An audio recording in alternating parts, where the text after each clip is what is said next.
출애굽기 13장 3절부터는 모세가 이동하는 중에 백성들에게 무교절과 이스라엘의 초태생을 구별하는 일에 대해 선포한 내용입니다. 이제 출애굽은 완료했으므로 향후 가나안에 정착한 후 지킬 규례를 하나님께서 불러주시는 대로 가르치는 내용 같습니다. 그런데 모세는 어떻게 확성기도 없이 200만 명이 넘는 사람들에게 하나님의 말씀을 선포할 수 있었을까요? 충분히 가능하다고 봅니다. 만약 백성들 중간중간에 목소리가 크고 발음이 뚜렷한 전령들을 위치시켜서 모세가 한 문장을 이야기할 때마다 그들이 이어서 다음 방향으로 큰 소리로 복창한다면 비록 속도가 늦기는 해도 모든 사람들의 귀에 다 전달할 수 있습니다. 혹은 모세가 백성의 지도자들만 모아놓고 전한 것일 수도 있습니다. 지도자들은 시간 여유가 있을 때마다 각각의 하부그룹 사람들에게 그 내용을 전할 수 있을 것입니다. 모세는 왜 이동 중에도 이렇게 하나님의 말씀을 전하는 것일까요? 이는 아마 하나님께서 하도록 시켰기 때문이 아닐까 합니다. 만약 하나님이 지시하신 것이라면 그 이유는 백성들이 이동하면서 세상적인 대화나 걱정거리 등을 많이 나누기보다는 하나님의 말씀을 계속 듣고 나눌 수 있도록 하기 위함이 아닐까 추측해 봅니다. 이때 모세는 가나안의 족속들을 가나안, 헷, 아모리, 히위, 여부스 등 5족속만 언급합니다. 가나안 족속들의 숫자는 때에 따라 5족속, 6족속 또는 10족속으로 나오기도 합니다. 이는 가나안에 크고 작은 여러 족속들이 있으므로 범위를 정하기에 따라 숫자가 달라지는 것인데 보통은 7족속으로 많이 묘사합니다. 5족속에 기르가스와 브리스 족속을 추가하면 7족속이 됩니다. 하나님께서는 가나안에 가면 매년 유월절과 무교절 절기를 영원토록 지키라 하십니다. 이 기간은 철저히 무교병을 먹어야 하며 이 절기의 의미를 자녀들에게 잘 가르쳐야 한다고 하십니다. 이 기간 동안은 누룩을 보이지도 말게 하라 합니다. 이는 후에 신약에서 악은 모든 모양이라도 버리라는 말씀과 상통하는 것 같습니다. 누룩은 지난 영상에서 죄를 의미하며 특별히 우상섬김을 말하는 것일 가능성이 가장 높다고 이야기했습니다. 하나님은 무교절과 초태생 절기 규정을 잊지 않고 잘 기억하기 위해 사람들의 손목과 이마에 하나님의 말씀이 있게 하라 하십니다. 이후로 이스라엘 백성들은 이 명령을 문자적으로 지키는 관습을 가지기 시작합니다. 즉, 무교절 절기와 초태생에 대한 말씀을 적은 출애굽기 13장 1에서 10절, 출애굽기 13장 11에서 16절, 신명기 6장 4절에서 9절, 신명기 11장 13절에서 21절 등 내부의 말씀을 양피지나 천에 적어서 이를 조그마한 상자인 경문갑에 넣고 끈을 달아 손이나 이마에 두르고 다니는 것입니다. 손목과 미간에 말씀이나 상징물을 붙이고 다니는 것은 열심히 순종하려는 것이니 좋은 것이라 할 수 있겠습니다. 그러나 이 관습은 점차 하나님의 말씀을 지키려는 노력보다는 형식적인 면으로만 치우쳐갑니다. 믿음이나 열심도 없는 사람들이 거룩한 사람인 척 자신의 신앙심을 과시하는 용도로 많이 사용했기 때문입니다. 하나님은 이렇게 외식적인 모습은 좋지 않게 보십니다. 예수님께서도 후에 이런 모습을 많이 책망하셨습니다. 이번에는 초태생에 관한 규례입니다. 하나님은 앞으로 사람이든 짐승이든 초태생 수컷은 모두 여호와의 것이므로 여호와께 드리라 하십니다. 그 근거는 출애굽 전날 밤 이집트에서 장자들이 모두 죽을 때에 이스라엘의 초태생 수컷들은 죽지 않고 살게 해두셨으니 그들의 생명은 하나님의 것이라는 것입니다. 여기서 초태생이란 전체 형제, 자매를 대표하는 의미를 갖고 있습니다. 그러므로 초태생을 바친다는 것은 이스라엘 민족 전체가 하나님의 것이며 하나님께 바쳐진다는 것을 뜻합니다. 그런데 출애굽기 13장 13절에는 생축 중에서 특별히 나귀의 첫 새끼는 모두 어린 양으로 대속할 것을 지시합니다. 나귀는 앞으로 주실 율법에서 부정한 짐승이므로 하나님께 드릴 수 없기 때문에 정결한 짐승인 어린 양으로 바꿔서 드리라는 것입니다. 나귀의 초태생을 대신 양으로 드리라는 말씀을 통해 하나님께 드리는 제물은 깨끗해야 한다는 내용과 부정한 것은 정결한 것으로 대속하는 개념이 처음으로 나옵니다. 이는 하나님 앞에 부정한 죄인들을 위해 죄 없는 그리스도가 대신 희생할 것임을 가르치는 것입니다. 나귀를 어린 양으로 대속하지 않으려면 그 목을 꺾어서 죽여야 한다 합니다. 이는 대속의 은총을 거절하면 육신이든 영이든 살 수 없다는 것을 알려주는 것입니다. 그런데 이상하게도 부정한 짐승 중에서 나귀의 첫 새끼를 대속하라는 말씀만 있고 낙타나 말 같은 다른 부정한 동물들의 대속에 대한 말씀은 성경 어디에도 없습니다. 왜 나귀 한 종류만 언급하신 것일까요? 성경학자들도 이에 대해서는 특별한 해석을 내놓지 못하고 있습니다. 제가 추정하기에는 아마 이집트의 국가정책상 히브리 노예들은 낙타와 말을 소유하지 못하게 한 것이 아닐까 합니다. 그 이유는 낙타는 상당히 비싼 동물이라서 노예들이 소유하기에는 격이 안 맞으며 말도 비싸고 주로 전쟁에 사용되는 것이므로 노예들이 소유하는 것을 허락하지 않았기 때문일 수 있다는 것입니다. 그 대신 나귀는 농산물을 이송하기 위해 꼭 필요한 것이므로 이스라엘 민족이 집집마다 생필품처럼 소유하도록 허락했을 것이라 생각됩니다. 만약 이것이 사실이라면 출애굽 전날 이스라엘 사람들에게는 말과 낙타가 없었으니 생명을 구제받을 일도 없었을 것이고 대속하도록 지시하는 것도 의미가 없지 않았을까 합니다. 그러므로 하나님께서 나귀에 대해서만 양으로 대속하는 방법을 이야기하신 것이라 추정하는 것입니다. 그런데 후에 민수기 18장 15절에서는 부정한 짐승이 처음 난 것은 모두 대속하라고 하십니다. 그러므로 하나님의 말씀을 철저히 지키려던 사람들은 아마 민수기의 말씀에 따라 후에 말, 낙타, 노새 등의 부정한 동물들도 양으로 대속하지 않았을까 합니다. 소와 양, 염소들을 대속하는 방법은 후에 알려주실 것인데 첫 수컷을 따로 구분했다가 화목제물로 드리는 것입니다. 사람도 장자는 다 대속하라 하십니다. 사람을 대속하는 방법은 장자 대신 레위 지파를 드리는 것인데 이는 후에 레위인을 따로 구분할 때 말씀하실 것입니다. 그리고 자녀들에게는 무교절 절기의 의미에 대해서뿐만 아니라 초태생을 대속하는 일에 대해서도 가르치라 말씀하십니다. 이 두 말씀은 이스라엘 사람들의 자녀 교육에 대한 중요한 일면을 보여주는 것 같습니다. 이스라엘의 부모들은 하나님의 말씀으로 인해 반드시 자녀들을 제대로 가르쳐야 했습니다. 자녀 교육은 권고사항이 아니라 하나님의 엄중한 명령인 것입니다.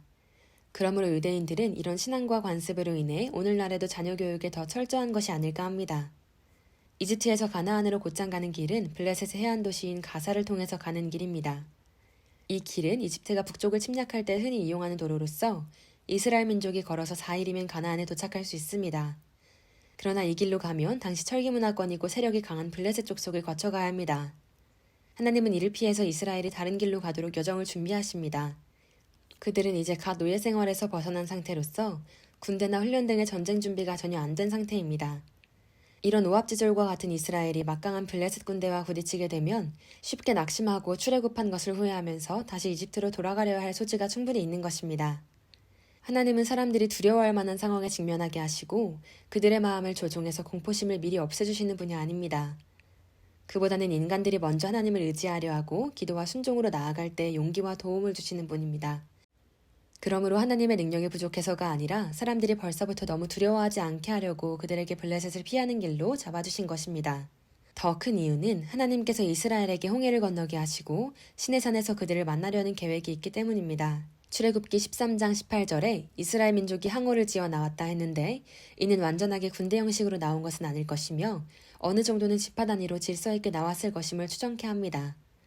그들은 미라 상태로 보존된 요셉의 해골을 가지고 나옵니다. 이는 후손들이 반드시 이집트를 나가게 될 것과 가나안의 나라를 건립할 것을 믿고 출애굽할 때 자신의 해골을 들고 나가 달라고 한 요셉의 유언을 이루어주기 위한 것입니다. 결국 요셉의 해골은 그 믿음대로 가나안 땅 세겜에 묻히게 됩니다.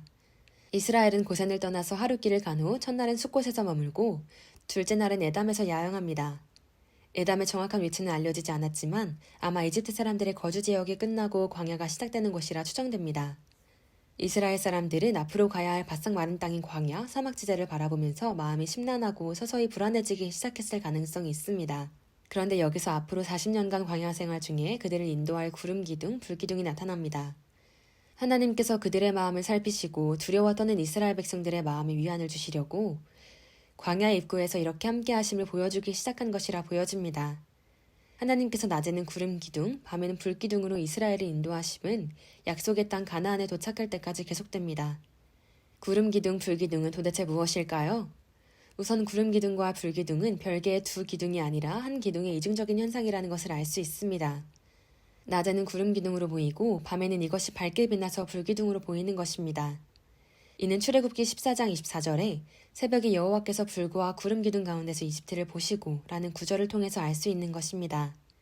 이 기둥은 여러 가지 기능을 가지고 있습니다. 이는 1차적으로 하나님께서 살아계시고 그들과 함께 해주신다는 것을 알려주며 그들을 안심시켜주는 역할을 하는 것입니다.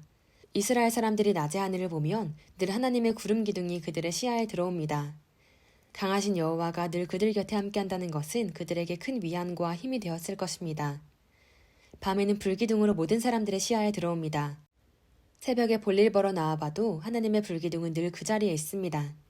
이를 보는 사람들은 우리가 자는 중에도 여호와는 여전히 우리를 지켜주고 계셨구나 하는 고마운 생각이 들었을 것입니다.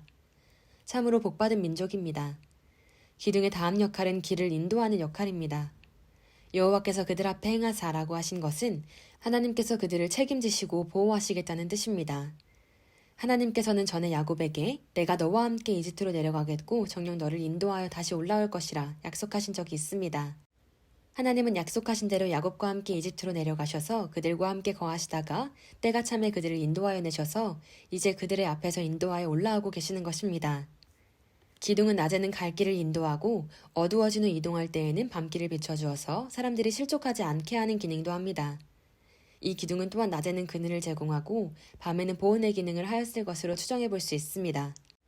바닥에서는 기둥으로 올라가지만 공중에서는 큰 구름으로 넓게 퍼진다면 전체 백성들에게 그늘을 제공하는 역할을 할 수 있을 것 같습니다. 이는 시편 121장 5에서 6절에 여호와는 너를 지키시는 이시라 여호와께서 내 오른쪽에서 내 그늘이 되시나니 낮의 해가 너를 상하게 하지 아니하며 라는 구절을 통해서 추정해 볼 수 있는 것입니다. 마찬가지로 밤의 달도 너를 해치지 아니하리로다는 말씀에서 달이 피해를 준다기보다는 밤의 냉기가 그들에게 해가 될 수 없음을 알려주신 것이라 추정해 볼 수 있는 것입니다. 또한 이 기둥은 바로가 추격해올 때 이스라엘진의 앞에서 뒤로 옮겨와 이집트 군대를 막아주는 역할도 합니다. 하나님께서는 이스라엘의 속히 목표 지점에 도달하게 하시려고 최소한의 잠만 자고 새벽부터 밤까지 그들을 진행하게 하신 것 같습니다. 이스라엘은 평소 열심히 일하던 사람들이므로 강한 체력과 하나님의 도우심으로 이를 견뎌나갈 수 있었을 것입니다. 구름 기둥과 불 기둥은 광야 같은 성도의 삶을 우리의 수단과 방법으로 걸어가지 말고 하나님을 의지하고 그의 인도하심을 따라가야 할 것임을 알려줍니다. 때로는 우리가 광야와 같이 힘들고 어려운 인생길을 걷게 되지만 이는 하나님이 보시기에 필요하고 좋은 길이므로 허락한 것입니다. 우리는 곧장 가는 것이 편하고 좋은 길이라 생각하지만 하나님은 현재의 길을 통해서 우리에게 더 좋은 결과를 내게 하실 계획이 있는 것입니다. 그 대신 광야길에서는 우리가 혼자 걷도록 내버려두지 않고 이렇게 구름 기둥과 불 기둥으로 같이 하게 하십니다. 그러므로 이 기간 동안에는 힘들어서 매일 기도하고 하나님의 함께 하심도 더 자주, 더 강하게 경험할 수 있는 것입니다. 우리가 언제 제일 많이, 제일 간절히 기도했고 그 기간이 어떻게 지나갔는지를 회상해보면 그 시간이 하나님께서 제일 가까이 계신 기간이었다는 것을 떠올릴 수 있을 것입니다. 좋은 날에는 기도도 하나님과의 대화도 줄어듭니다. 이런 것은 하나님이 원하시는 게 아니므로 하나님은 늘 우리가 어려울 때처럼 있으면 좋을 것입니다. 그렇다고 우리를 사랑하시는 하나님이 우리를 무한정 어려움 속에 둘 마음도 없을 것입니다.